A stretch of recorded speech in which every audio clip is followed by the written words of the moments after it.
This is Football Night in America, served by Applebee's. From the set of Football Night in America, Ahmed Fareed keeping the seat warm for Maria Taylor, who was on the ground in Philadelphia for our Sunday night game. You know these guys, Tony Dungy, Mike Florio in studio. I feel so far away from you. It's like I'm in West Virginia. Yes. By the way, this would be an awesome desk for like paper football. Remember playing paper football? Yeah. Coach does. It's all we had to do when we were growing up was play paper football and watch 2 TV channels. You would need like 20 downs, I think, to get it all the way over to you. Good to talk to you guys. It was another exciting week of NFL football here. Let's start with the game that probably most people are talking about after this Sunday. The Bills beat the Chiefs. We had Patrick Mahomes versus Josh Allen again. It's always good. You figure it's always going to come down to the end. What was your big takeaway? Bills get the win, but what was your big takeaway from that game? To me, the quarterbacks played great. Both defenses kind of played, hey, we're going to be conservative, make them go the long route. But at the end of the day, Buffalo was able to get a little pressure on Patrick Mahomes. In the crucial times, Kansas City could not get the pressure on Allen. Yeah, it's making that stop. It's like tennis. Can you break serve one time at the right time? And they did. They forced the interception. Von Miller was brought in to increase the heat on Patrick Mahomes, shorten the amount of time he has to get rid of the football, force him to make quicker decisions, and they get the pick, and that was that. Yeah, there was a point about 4 minutes to go. Kansas City had the ball up 3, and if they can hold the ball, drive it, they're going to win the game. Von Miller's sack forced the punt, and that's what did it for Buffalo. They got the ball back when they needed it. I'm going to make a statement here. I don't know if you're going to agree with it. Von Miller is as crucial to the defense for the Bills as Josh Allen is to the offense. I don't know about that, but he is critical. Yes. And what they needed in those big games, in the big moments when you're going against that good quarterback that is tough to stop, that one play, that one sack, that one pressure can be the difference. I mean, the Von Miller move, obviously I think Josh Allen far more important to the team offensively, but the Von Miller move is the indication that they're willing to do what they have to do, like the Rams last year. Chris and I, on our morning show, talked about it last year. If the Bills had been the team to get Von Miller and Odell Beckham Jr., they would have been the ones who won the Super Bowl last year. So we see that mentality creeping in this year. I didn't agree with the statement either. I just want to see what happened. What do you think we learned? Here was 2 teams that I don't think that we think that this necessarily affects what's going to happen in the playoffs. It might affect who plays where and who's the home team and who's not. But what do you think we learned from this game? Well, I think both of these quarterbacks are so good, you're going to have trouble stopping them. I don't care what kind of secondary you have. They've got a lot of weaponry. If you can't get pressure on the passer, you're not going to stop these guys. And Buffalo got just a little pressure at the right time. And I think, Coach, both defenses have to feel pretty good that it was only 24-20 and not 38-35 or something ridiculous like that. So both teams can exit this feeling optimistic. I just hope, and I've been saying this, and I hope I don't speak it into existence, if these 2 teams are on track to meet in the AFC Championship, they stay focused on the task at hand, and we don't see one of them stumble because they're thinking about that rematch, and you see the Jets or one of these other teams in the AFC disrupt what would be a great rematch if they get together in the postseason again. I think we're going to see these 2 teams in the playoffs. I hope so. Yeah, definitely in the playoffs, I think. And you might start saying that about the New York Jets, that we're going to see this team. I don't know. We're, 4-2 right now? Here's the crazy thing about it, Mike. We might see the Jets in the playoffs, and now we're starting to think maybe we won't see the Green Bay Packers in the playoffs as they get the win in this one. Well, and that's what's amazing. It really has caught up quickly with the Green Bay Packers, Coach. You take away Davante Adams. The defense was supposed to be so much better this year. We haven't seen signs of it yet. The dink and dunk offense isn't working for the Packers. They're not getting the ball down the field. They don't have... And I was not worried about the Kansas City offense without Tyreek Hill. I was worried about the Packers offense without Davante Adams because who else do you have? Who's going to step up? And it can't just all be Aaron Rodgers if guys aren't getting open. So it's stunning to see them lose at home that way. In London, okay. On the road, okay.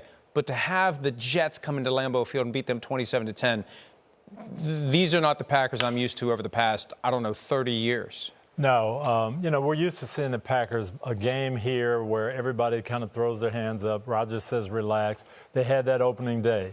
And now they've come back with a couple of games kind of just like that, where there's no spark, there's no fire. They didn't run the ball well today. They didn't protect well. Rodgers is flustered. And there just doesn't seem to be any chemistry with any of the other receivers. There's nobody that scares you like you were scared when Adams was there. What's most real, Mike, about the Jets in your mind? Is it the defense with Quinnen Williams? Is it Zach Wilson in his arm making all the throws out there? Breece Hall in that running game? What do you think is most real about the Jets? Well, I asked Quinnen Williams what's different this year because he's been through some lean times with the Jets, and he started rattling off names. And, Sauce Gardner, all the guys they've added to make their defense better. And it makes his life easier. Him personally, why are you better this year? Because I got all these great guys around me. It's easier for me to go do my thing. So that defense, I think, is really giving them the impetus. The offense is catching up, but that defense has been the key. And Joe Douglas, to his credit, adding great players one after another, and here they are.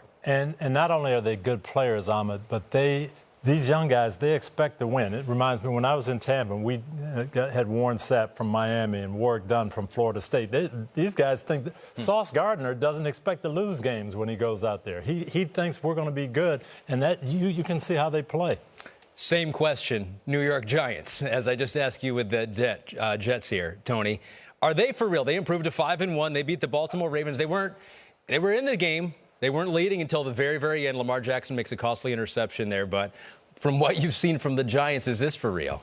The Giants are a little bit different. They believe they're going to win, but they're playing ugly football. They're keeping the games close. They're getting outrun. They're getting outpassed.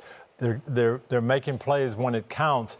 But, Baltimore, they've got to be shaking their head at some of the dumb mistakes they're making to lose these ball games. Yeah, the games they lose, they all should have won each one of them. The Giants with Brian Daboll, he's got to be shortlist coach of the year for taking a roster that was still bereft of talent. It's not like they had some dramatic infusion of great new players. They've been fortunate with the health of guys like Saquon Barkley, and Daniel Jones has been better than maybe we expected, but they don't have any receivers to speak of. They're just making it work. Brian Daboll is finding a way to make it work with the guys he has, and it's impressive to see. Like you mentioned there, the Ravens, their 3 losses this year, they have had double-digit second-half leads in all 3 of those games. That's uncharacteristic of a Ravens team. And it's blown coverages today. They're going to run the clock out. They've got a 3rd-and-1 quarterback sneak. All you have to do is Lamar Jackson's going to make it. They're lined up wrong, and they get a 5-yard penalty. Then they snap a bad snap and an interception. Just things that you don't expect from a veteran ball club. I'd love to know the real story about what happened between John Harbaugh and Wink Martindale, because you got a couple of alphas in the same locker room, and it was time to move on. But we're seeing the consequence of it for the Ravens. Yeah. That without Martindale there, that defense is a far cry from what it was. Different style. All right, so let's start the speed round with this. We just talked about it, Jets and Giants. Which team do you believe in more? Which team will finish with more wins? I like where the Jets are right now. I see the young talent. I see them playing with energy. I see them making plays. They're running the ball really well. And that defense, they can get after you. The schedule is a factor here. The Jets have to play the Bills twice. They play the Patriots twice still, I believe. But the Giants have the Eagles twice, and they play the Cowboys again. So I tend to think the Jets, because I feel like they have more talent, and the talent at the end of the day is going to stand above the rest. But it's a toss-up, and it's great for New York to have both teams in the mix and on track to the postseason so far. It was a really good day for New York, New Jersey. It was a great day for a lot of the underdogs out there. There were so many upsets in the NFL. Tom Brady goes down. We already mentioned Aaron Rodgers going down. So what's the biggest takeaway from the Bucs? Now they've lost 3 of their last 4, and they looked stymied against the Steelers' defense that was depleted. I talked to Todd Bowles for our opening weekend, and he talked about wanting to be a physical team and run the football and pound with Leonard Fournette and be balanced and then get back to the defense. We're seeing none of that. We're not seeing their defense make plays. We're not seeing them stymie people. We're not seeing holes in the running game. We're not seeing pass protection. It just doesn't look like they're together right now, Mike. And I know with Tom Brady, you just throw out the rule book and he does whatever he wants because he is Tom Brady. But you have to wonder what guys in the locker room are thinking when he checks out on a Friday night, doesn't show up for Saturday walkthrough and practice. And everybody says, oh, it's not a factor, it's not a factor. But you don't have quite the same credibility when you are giving it to your offensive linemen. They may be looking at you a little bit differently. It's like, dude, you weren't here yesterday. We were.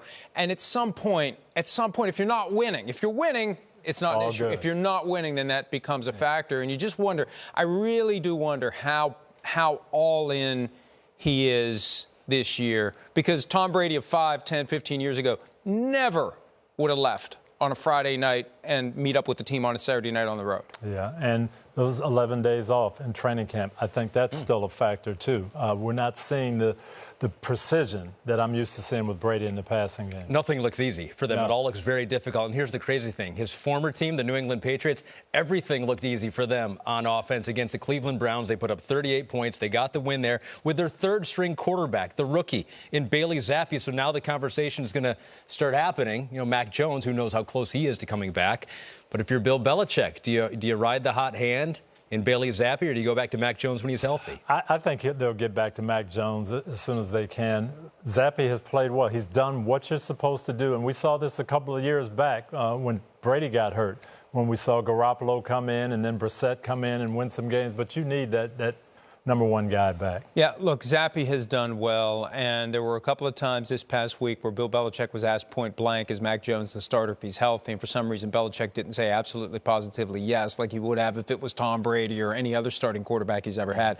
But I think it will be Mac Jones when he's healthy, but they have the luxury of giving him full time to recover. High ankle sprain takes a while. You don't have to rush him back if Zappi's getting it done. Kind of like what the Cowboys had with Cooper Rush until the chariot turned into a pumpkin.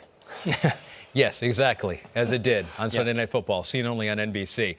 I think Bill Belichick, he would love nothing more than to go to a Super Bowl and win one with Bailey Zappi as his quarterback. Speaking of the two teams that were in the Super Bowl last year, Bengals and Rams, they both improved to 3-3 on this Sunday. Wasn't easy. Bengals had to come back against the Saints. Rams beat the Carolina Panthers, although it wasn't that easy for them. So which team is in better position right now to get back into the playoffs and make a deep run, Bengals or Rams, Tony? I think the Rams because of the NFC. Cincinnati, I'm still not seeing precision and sharpness. Their defense is worrying me a little bit. Rams aren't playing great. They aren't protecting Matthew Stafford, but I look at that NFC West. The Rams are still in good shape. The Bengals, though, have lost 3 games all in walk-off fashion, and if they can start forcing those outcomes their way, they can pile enough wins together and get to the postseason. With the Rams, it just seems like there's something fundamental that's wrong. The offensive line is horrible. Matthew Stafford seems banged up. They've got the issue with Cam Akers now that they're probably going to resolve by trading him before the deadline coming up in 16 days. I feel a little bit better about the Bengals, but you're right, Coach. The Rams are in the better conference and in a pretty good division to contend right now. Oh, well, Seahawks are looking pretty good out west, much better than I think we anticipated. Final one, are you believing in your 5-1 Minnesota Vikings, Mike? I want to say no.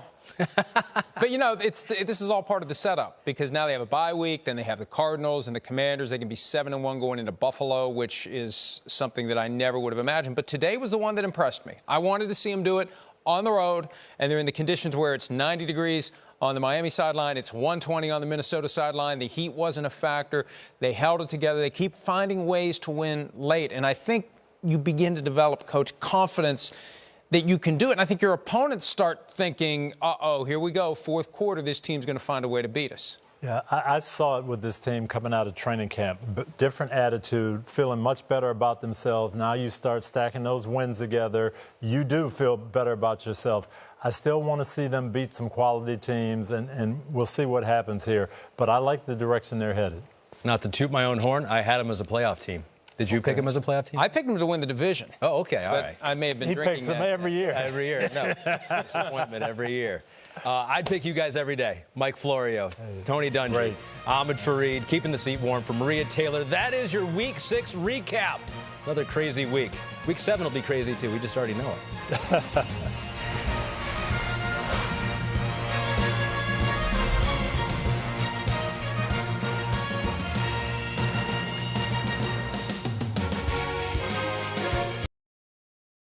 Hi, I'm Mike Tirico, and thanks for watching. Make sure to hit subscribe for the latest news and highlights from NBC Sports.